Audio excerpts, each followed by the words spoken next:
열왕기상 8장 57절입니다.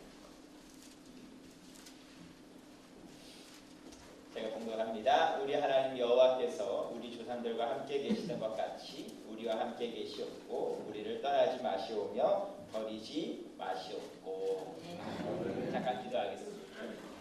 사랑하는 애가 충만하신 하나님 아버지 감사합니다. 오늘도 저희에게 좋은 날을 주시고 또 주께 예배할 수 있는 은혜를 허락해 주시니 감사합니다. 이 시간도 주님께서 우리 성도들의 마음 문들을 열어주시고 오늘도 주의 말씀이 심길 때 30배, 60배, 100배의 결실을 맺게 하여 주옵소서. 이 모든 것 우리 주 예수 그리스도 이름으로 기도하였사옵나이다. 제가 말씀을 전하고 나면 성도님들이 저한테 인사를 해요. 은혜 많이 받았습니다. 근데 은혜 많이 받았다는 이유가 굉장히 한 가지로 좁혀집니다. 뭐냐? 짧아서. 제가 오늘 강단에 오른다 그러니까 벌써부터 사방에서 압력이 들어오는데 오늘 주일 나설기가 굉장히 짧겠네요 하면서 굉장히 많은 압력이 들어오는데요. 고민을 하게 됩니다. 과연 이 기조를 계속 유지해야 할 것이냐 말아야 할 것이냐. 더군다나 오늘 같은 경우 벌써 5분이나 까먹었는데요. 자, 한번 가보겠습니다. 오늘 말씀을 보게 되면요, 우리가 정말 절망하거나 또는 거꾸로 우리가 희망이 넘치는 경우가 어떤 경우일까? 여러 가지 경우가 있겠지만 가장 기본적인 이유 중에 하나는 바로 기회가 있느냐 없느냐가 아닐까라는 생각을 해보게 됩니다. 기회가 다시 있으면 희망이 있게 되고 기회가 더 이상 없으면 절망이 되는 거죠. 그 절망의 가장 대표적인 게 뭘까요? 죽음입니다. 죽음은 뭘 의미할까요? 기회가 더 이상 없다는 뜻입니다. 그렇기 때문에 죽음을 두려워하게 되고 죽음을 피하려고 하는 것입니다. 만일에 죽어서도 기회가 있다면 사람들이 그렇게 두려워할 이유가 없겠죠. SF 영화를 보게 되면 죽어도 또다시 일어나고 또다시 재생되고 그러면 죽음을 못하러 두려워하겠습니까? 더 이상 기회가 없기 때문에 죽음이라는 걸 두려워하게 된다는 소리입니다. 즉 우리에게 기회만 계속적으로 주어질 수 있다면 우리는 절망하지 않고 살아갈 수 있다는 이야기와 같습니다. 성경이 우리에게 주는 우리에게 설명하는 대표적인 기회 중에 하나가 뭐냐? 그것이 바로 회개입니다. 오늘 열왕기상 8장을 보게 되면 솔로몬 왕이 하나님께 기도를 합니다. 뭐하는데 기도를 할까요? 성전을 다 짓고 나서 기도합니다. 솔로몬 왕이 성전을 지은 중요한 이유 중에 하나는 뭐냐? 열왕기상 8장을 보게 되면 회개기도하는 장소로서 성전이 요구되고 있습니다. 성전을 그야말로 금칠하고 은칠하고 삐까번쩍하게 지은 이유가 다른 게 아니라는 소리입니다. 회개라는 것, 그것을 가르치기 위해서 이 성전을 지었다는 것입니다. 솔로몬 왕은 이 회개를 위한 성전을 얘기를 하면서 아주 장황한 기도를 하는데요. 내용을 보게 되면 하나님께 여러 가지 요구를 합니다. 하나님, 이 성전에서 또는 이 성전을 향하여 백성들이 하나님께 회개 기도를 할 때 다 그 기도를 들어주시기를 원합니다 하고 기도합니다. 그걸로도 부족해서 아주 일일이 세세히 나열을 하죠. 이 나라에 역병이 돌 때든 아니면 이 사람들이 포악해서 사회적으로 문제를 일으켰을 때든 아니면 하다못해 나라가 몽땅 망해서 적국에 다 포로로 잡혀갔을 때든 어느 경우를 상관하지 아니하고 회개하기만 한다면 하나님께서 기회 주십시오 라고 기도를 합니다. 근데 그리고 나서 나오는 것, 그리고 나서 솔로몬이 하나님께 이러한 회개에 대한 요구를 하고 나서 나오는 축복이 바로 이스라엘 백성들을 축복하면서 나오는 말씀이 오늘 우리가 읽은 8장 57절입니다. 그런데 이 내용을 보다 보면 우리가 이제 갈등이라기보다 고민을 하게 됩니다. 오늘 내용을 보게 되면 57절 말씀을 다시 보면 이런 말씀이 나옵니다. 우리 하나님 여호와께서 우리 조상들과 함께 계시던 것 같이 우리와 함께 계시옵고 우리를 떠나지 마시오며 버리지 마시옵고 라고 얘기합니다. 즉 항상 우리를 떠나지 않고 버리지 않고 우리가 항상 함께 있는 하나님에 대해서 이야기를 합니다. 회개라는 것이 무엇입니까? 다시 시작하는 것, 기회라고 얘기를 했는데 즉 하나님께서 우리에게 다시 다시 새로운 삶을 살 수 있는 기회를 주시는 건데 그것이 바로 우리를 떠나지 않는 것으로 표현되고 있다는 것입니다. 여기에 대해서 사실상 이 말씀을 놓고 사실은 세상에서는 두 가지 극단적인 반응이 등장합니다. 첫 번째 반응은 어떤 반응일까요? 사랑의 하나님이 그렇게 회개하는 사람만 구해주고 뭐 착하게 사는 사람만 구해주고 그럴 거 없이 몽땅 다 구원해주면 안 되겠냐 하는 반응이 나옵니다. 그래서 불교계의 유명한 승려 중에 한 분도 하나님이란 분이 자신의 자녀들을 지옥불에 던져넣는 걸 이해할 수가 없다. 사랑의 하나님이라면 몽땅 다 구원해야지 누구는 구원하고 누구는 구원하지 않고 그것이 어떻게 그럴 수가 있냐 하는 반응이 나옵니다. 그런가 하면 아주 정반대 반응도 나옵니다. 하나님이 어떻게 저런 인간도 용서해 주실 수 있느냐라는 반응도 등장합니다. 저는요 그 영화가 굉장히 오래전에 나왔다는 건 알았는데 굉장히 최근에서야 그것도 극히 일부를 보았습니다. 밀양이라는 영화였는데요. 사실은 뭐 말만 많이 들었고 뭔가 기독교에 많이 관계된다는 얘기만 들었지 실제로 그 영화 자체를 본 적이 없었습니다. 그런데 아주 불과 몇 초간의 아주 짧은 분량이었지만 실제로 그 영화를 봤더니 어떤 장면이 나오냐 하면 아주 나쁜 짓을 한 목회자가 교도소에서 스스로 하는 말이 하나님께서 나를 용서해 주셨다라는 말을 하고 그 얘기를 들은 피해자가 너무나 분이 나서 교회에 들어와서 성도들이 앉은 그 의자를 내리치면서 분노를 삭히지 못하는 장면이 등장하고 있었습니다. 그것과 연관돼서 또 나오는 본 내용이 뭐가 있었냐면 뉴스타파라는 그런 시사적인 그런 프로그램에서 아주 유명한 기독교 목회자 한 사람이 성범죄를 저질렀는데 거기에 대해서 뭔가 제대로 회개하지도 않고 다시 목회 자리에 서서 그 목회자의 자리에 서서 목회를 한다 하는 내용을 놓고 비판하는 프로그램이었습니다. 그러면서 이 두 가지 영화든 이 프로그램이든 공통적으로 사실상 분명하게 얘기는 하지 않더라도 깔아놓는 주장 중에 하나가 과연 이런 사람도 다시 회개해서 다시 기회를 얻을 수 있느냐라는 그런 질문이 깔려있는 것이었습니다. 여러분은 어떻게 생각하십니까? 여러분은 회개가 아까 두 가지 극단적인 케이스를 얘기했죠. 꼭 회개를 해야만 되는 하나님, 그런 하나님이냐?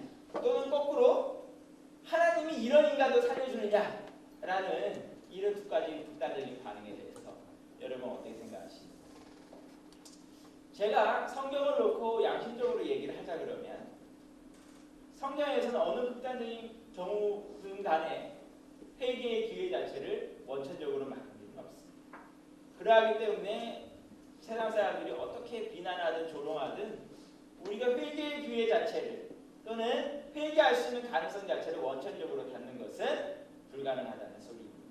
제가 중고등학교 다닐 때도 제가 워낙 좀 꼴통스럽게 신앙생활을 하다 보니 저를 놀리는 동료들도 많았고 선생님들도 많았습니다.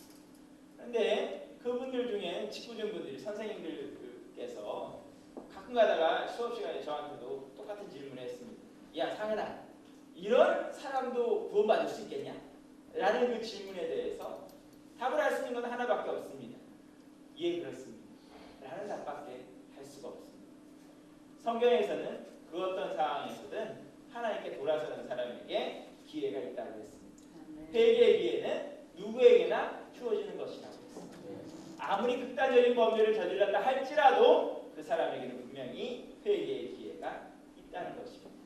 또한 회개한 자에게 회개의 확신을 가질 권리라는 표현은 좀 그렇고요. 회개의 확신을 가질 은혜도 주어집니다.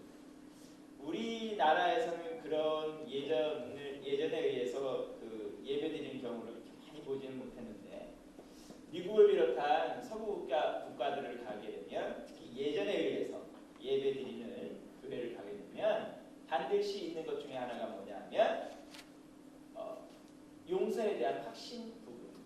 하나님께 회개 기도를 하게 되고 거기에 대해서 하나님께 용서를 받았다 하는 확신을 갖는 부분들이 예배 속에 들어가 있습니다. 그럼 그렇게 얘기를 하기 시작하면 밀양 영화 얘기건 아까 뉴스타파 얘기건 다 소용없는 거 아니냐 하는 얘기로 이어질 수 있습니다. 그러나 소용없지는 않습니다. 우리가 회개의 기회를 얻었다는 것은 회개의 시작일 뿐입니다. 용서는 회개의 시작입니다. 문제는 그 시작이 시작으로 끝나서는 안 되고 열매로 이어지기까지 계속 되어야 한다는 것입니다. 우리가 만한 그리스도인이 주님 앞에서나 세상 앞에서 손가락질 받는 중요한 이유 중에 하나는 시작이 됐을 때 끝이 없다는 소리입니다. 아까 말씀드렸지만 누구나 하나님께 용서받을 은혜가 주어집니다. 누구나 하나님께 잘못했습니다. 회개하고 돌아설 수 있는 기회는 주어집니다. 그러나 그것으로 끝나서 되는 것이 아니라 끝까지 열매를 맺어야 한다는 것입니다. 그러하기 때문에 진정으로 회개하는 자들은 뭐가 따라붙어야 할까요? 만일에 이웃에 대하여 범죄했다면 보상이 따라붙어야 됩니다. 그래서 성경에서는 보상에 대해서 얘기를 합니다. 보통 자기가 손해낸 거에 대해서 더 많은 것으로 갚아내게 되어 있습니다. 단순히 눈에는 눈, 이에는 이만 얘기하는 것이 아니라 상대방이 입은 피해에 대해서 보상을 충분히 하도록 되어 있습니다. 그런 관점에서 볼 때 과연 우리는 제대로 회개를 하고 있는지 돌아보아야 한다는 것입니다. 특별히 우리 이웃에 대한 범죄에 대해서 우리는 얼마나 충분히 보상하고 있는가. 또한 하나님에 대해서 범죄했다 했을 경우는 어떻게 해야 될까요? 우리의 삶에 하나님께서 기뻐하신 열매들이 맺히기 시작해야 됩니다. 전에는 하나님께서 기뻐하시지 않은 열매들이 맺혔었다면 이제는 하나님께서 기뻐하시는 열매들이 맺혀져야 합니다.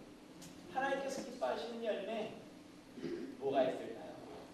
많은 열매들이 있겠지만 그 중에 하나가 바로 가장 중요한 열매가 바로 사랑이라고 하였습니다. 고린도전서 13장을 보게 되면 이것저것 이것 많이 있는데 그 중에 제일은 뭐라고요? 사랑이라고 했습니다. 사랑이 없으면 아무것도 아니라고 하였습니다. 그런 측면에서 우리에게 과연 사랑이란 열매로 이어지고 있는지 우리는 또한 돌아보아야 할 것입니다. 설교를 할 때 많은 분들이 오해하는 것 중에 하나는 그겁니다. 설교하는 분들은 뭔가 자신이 대단하게 그 말씀 따라 잘 사니까 고매한 인격과 고매한 삶을 살고 있으니까 저런 설교를 하겠지 라는 착각을 하실 때가 있는데 사실은 이 설교자의 삶이라는 것이 가장 괴로운 부분 중에 하나가 바로 이것입니다. 사실상 설교는 자기 자신에게 하는 것입니다. 제가 굉장히 어렸을 때만 하더라도 언제부터인지 모르겠는데 하나님 앞에 이런 기도를 하면서 자라났습니다. 하나님, 저 식사 기도를 하는데 저 이 밥 먹고 튼튼하게 자라서 목사님 되게 해주세요. 그런데 그 기도가 한 중학교 올라오면서 변했습니다. 만남밥 주신 건 감사한데 할 수만 있으면 제발 목사님 안 되게 해주세요. 왜 그랬을까요? 사춘기에 들어서면서 제가 제 자신을 보게 되는데 제가 얼마나 부족하다는 것을 볼 수 있는 것입니다. 야, 나 같은 놈이 목사하다 보면 설교할 때마다 얼마나 괴로울까 라는 생각에 만남밥 주신 거 감사하고 튼튼하게 자라게 하시는 것까지는 좋은데 목사는 아니옵니다 라고 기도를 했습니다. 그런데 누구 말이 맞는지는 몰라도 어렸을 때 하는 기도가 효과가 있다는 것이 맞는지는 몰라도 끝내 목사가 되고 말았습니다. 하나님 앞에 설 때마다 제가 하나님 앞에 제일 괴로운 부분 중에 하나가 바로 설교할 때입니다. 설교할 때마다 사실은 제일 많이 찔리고 제일 많이 답답하고 제일 많이 괴로운 건 바로 설교하는 본인입니다. 제 자신입니다. 과연 하나님 앞에서 얼마나 사랑이라는 부분이 식어져 갖고 있는지, 또는 하나님 앞에 맺어야 될 회개의 열매 중에 가장 중요한 그 사랑이라는 열매가 얼마나 시들어가고 있는지, 또는 시들어가는 정도가 아니라 아예 없는지 돌아볼 수 있게 되었습니다. 여러분들 삶은 어떻습니까? 제 자신 삶 속에 말라 비틀어져가는 그 사랑의 열매, 또한 여러분들 삶 가운데 시들어져가는 그 사랑의 열매. 이 시간 다시 한번 살려볼 수 있기를 원합니다. 하나님께서 우리에게 기회를 주시는 것은 그냥 너 범죄해놓고도 그냥 아멘 소리 한번 하고 마음 편하게 살라고 회개의 기회를 주는 것이 아닙니다. 우리가 하나님 앞에 용서를 받은 만큼 열매를 맺으라는 것입니다. 더 많이 사랑하고 더 많이 품고 더 많이 이해해 줄 수 있는 우리들이 될 수 있기를 원합니다. 바로 그러할 때 그러한 진정한 회개가 있을 때 오늘 우리가 읽은 8장 57절은 의미가 있는 것입니다. 하나님은 거룩하신 하나님입니다. 우리가 주님 앞에 진정으로 회개할 때 새 삶을 살아갈 때 그리스도 안에서 새로운 피조물이 되었을 때 하나님께서도 우리와 함께 계시는 것을 기뻐하시고 우리를 버리지 아니하시고 우리와 늘 동행하시기를 좋아하실 것입니다. 그렇지 않은 경우에는 물론 하나님은 우리를 버리지 않습니다. 하지만 우리와 함께 하신 하나님 얼마나 마음이 답답하시겠습니까? 이 시간 하나님의 마음 시원하게 될 수 있는 하나님 앞에 진정한 회개의 열매를 맺을 수 있는 우리 성도들이 될 수 있기를 간절히 축원합니다.